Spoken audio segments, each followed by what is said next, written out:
जैसी माँ है ए नज़ीर, वैसी ही संतान भी। देश ही अब धर्म है, देश ही ईमान भी।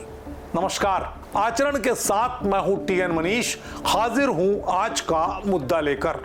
आज हम बात कर रहे हैं भारत की आतंकवाद के खिलाफ अटल प्रतिबद्धता और हाल ही में न्यूयॉर्क में कांग्रेस नेता शशि थरूर के नेतृत्व में हुई प्रतिनिधिमंडल की यात्रा के बारे में।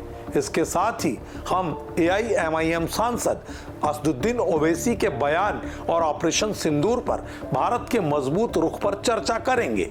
ये शो 5 खंडों यानी सेगमेंट में रहेगा, जिसमें हम भारत के आतंकवाद विरोधी कदमों और पाकिस्तान की अस्थिरता फैलाने की कोशिशों पर पूरा प्रकाश डालेंगे।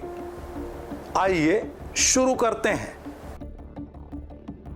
भारत ने हमेशा से आतंकवाद के खिलाफ शून्य सहिष्णुता यानी जीरो टॉलरेंस की नीति अपनाई है। न्यूयॉर्क में शशि थरूर के नेतृत्व में एक सर्वदलीय प्रतिनिधिमंडल ने भारत के इस दृढ़ रुख को वैश्विक मंच पर रखा। न्यूयॉर्क में भारत के महावाणिज्य दूतावास ने अपने आधिकारिक एक्स हैंडल पर इसकी पुष्टि भी की। प्रतिनिधिमंडल ने साफ कहा, भारत आतंकवाद के सभी रूपों और अभिव्यक्तियों के खिलाफ है। शशि थरूर ने इस दौरान वैश्विक समुदाय से आतंकवाद के खिलाफ एकजुट होने की अपील की।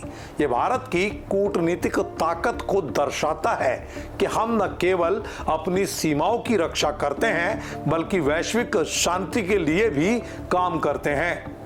दूसरी ओर पाकिस्तान बार बार भारत में अस्थिरता फैलाने की कोशिश करता रहा है, जिसे भारत ने हर बार नाकाम किया है।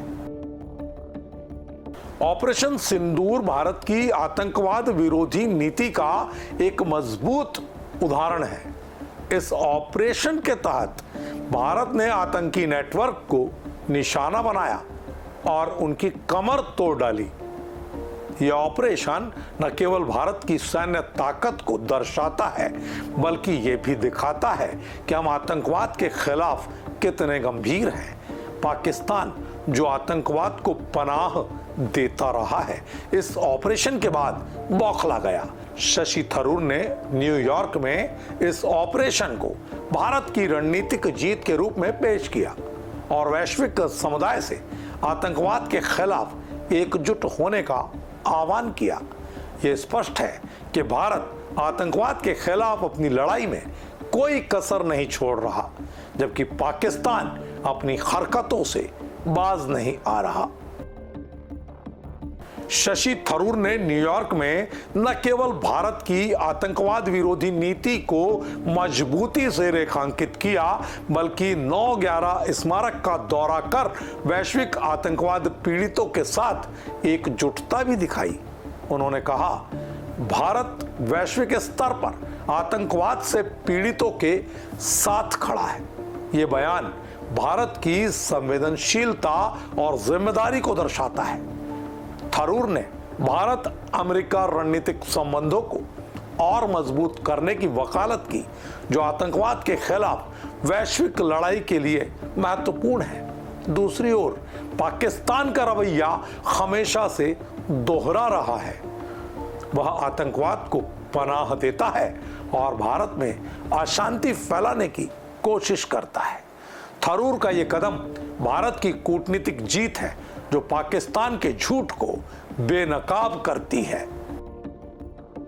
AIMIM सांसद असदुद्दीन ओवैसी ने बहरीन में भारत के रुख को और मजबूती दी। उन्होंने कहा, भारत ने 9 आतंकी कैंपों को निशाना बनाया, लेकिन पाकिस्तान ने मूर्खता की। उन्हें 9 मई और 10 मई को एयरबेस पर सबक सिखाया गया।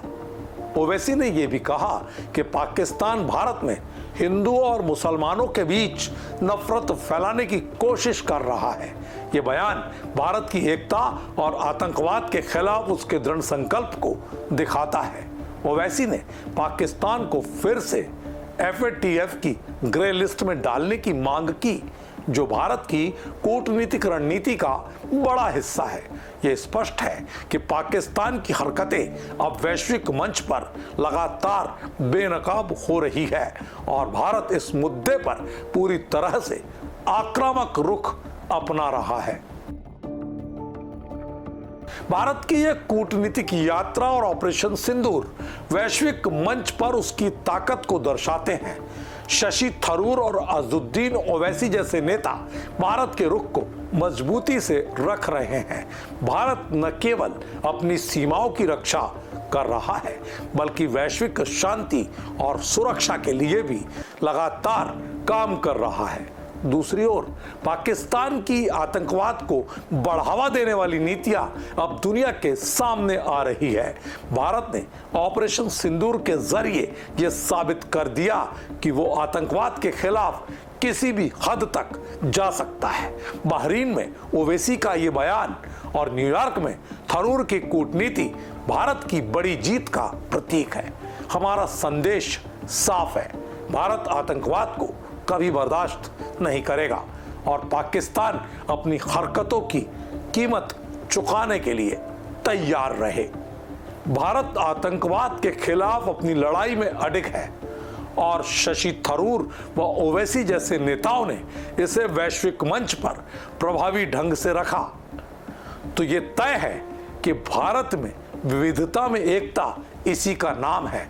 हमारे नेता बेशक लोकतंत्र के मंदिर यानी संसद में वैचारिक तौर पर एक दूसरे के खिलाफ खूब बहस करते हों, लेकिन जब बात देश की आती है तो देश का धर्म हिंदुस्तान के हर हिंदुस्तानी के लिए सबसे बड़ा है, चाहे वो कांग्रेसी मानसिकता का हो, AIMIM से जुड़ा हो या भारतीय जनता पार्टी या किसी भी दीगर दल से। यानी भारत में भारतवंशी एकता सबसे बड़ी है। आज के मुद्दे में इतना ही। नमस्कार। देश दुनिया की सभी खबरें देखने के लिए जुड़े रहिए आचरण न्यूज से। आचरण न्यूज हर कदम आपके साथ।